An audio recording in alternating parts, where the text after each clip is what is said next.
Bonjour à tous et bienvenue à ce nouvel épisode d'Horreur Critique. Aujourd'hui, on est dans la continuité de la saga Vendredi 13 avec un opus assez spécial, le 5e, Une nouvelle terreur.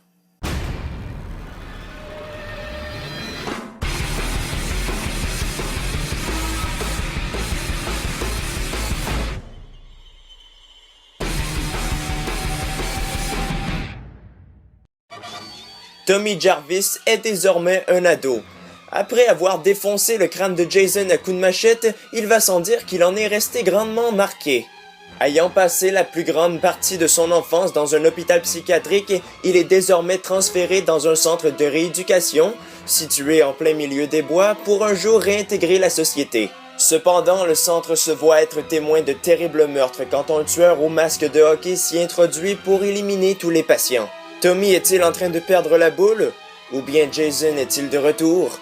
Le 5e film de la saga Vendredi 13 est un pivot marquant pour la série. Très souvent sous-estimé, un peu comme Halloween 3, on le considère souvent comme l'un des pires opus de la franchise.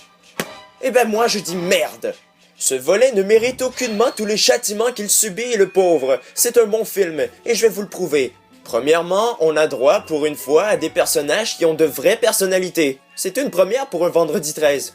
Je reproche seulement un petit manque d'élaboration au niveau d'un personnage plutôt important, Tommy. Il est assez simpliste dans le film, sinon les autres sont plutôt bien. J'aime bien le petit Reggie qui s'amuse à faire peur aux gens. Ah! Oh! Sale petit morveux! Les araignées te font peur? Oui! On a droit à toutes sortes de personnalités étant donné que le film se déroule dans un centre de rééducation. Il y a une pelletée de fous. C'est vol au-dessus d'un nid de coucou version gore. L'intrigue du film nous plonge immédiatement dans le film. Le mystère plane sur plusieurs des personnages jusqu'au superbe twist final. Et on a aussi une belle preuve d'originalité au niveau des meurtres. Arrête ce jeu de con! Peter!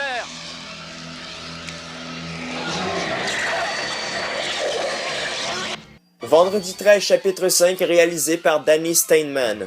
Son approche est beaucoup moins explicite que dans le 4e film. Est-ce qu'elle est moins marquante pour autant? Peut-être un peu. Quoiqu'on puisse sentir que certaines scènes ont été faites à l'arrache, on peut tout de même dire que le film nous garde en haleine en évitant toute longueur. Le truc le plus dommage du film, c'est scènes d'horreur.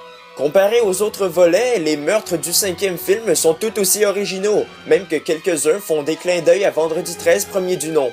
Cependant, ils sont bien moins gore que dans les précédents.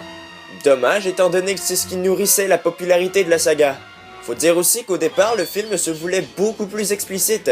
Attention ici, il y a un petit minuscule tout petit rikiki spoiler.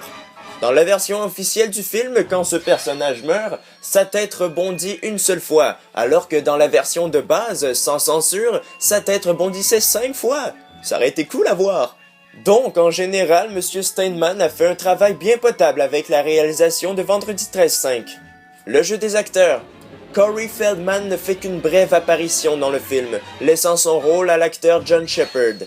Il livre une bonne prestation, mais elle n'égalera jamais celle de Feldman. Feldman est Tommy Jarvis. Il partage l'écran avec l'actrice Melanie Kinnerman, qui elle aussi est bien bonne. J'ai bien aimé aussi Shavar Ross dans le rôle de Reggie, ce petit bonhomme m'a bien fait rire. Ce petit bonhomme, comme tu dis, est rendu plus vieux que toi aujourd'hui. Même si les meurtres gore se font plutôt rares dans cet épisode de la franchise, ceux auxquels on a droit sont plutôt réussis.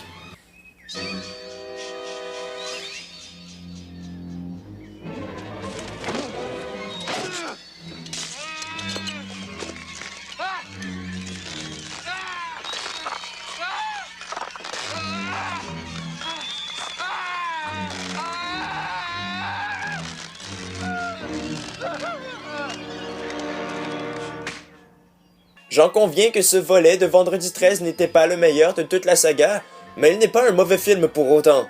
Franchement, vous auriez plus envie de regarder ces deux-là plutôt que le 5? J'ignore ce qu'il en est pour vous, mais moi je lui donne une note de 8 sur 10. Alors c'est tout pour cet épisode d'Horreur Critique, j'espère qu'il vous a plu. Ne manquez pas les prochains épisodes, laissez des commentaires et abonnez-vous à ma chaîne. Salut!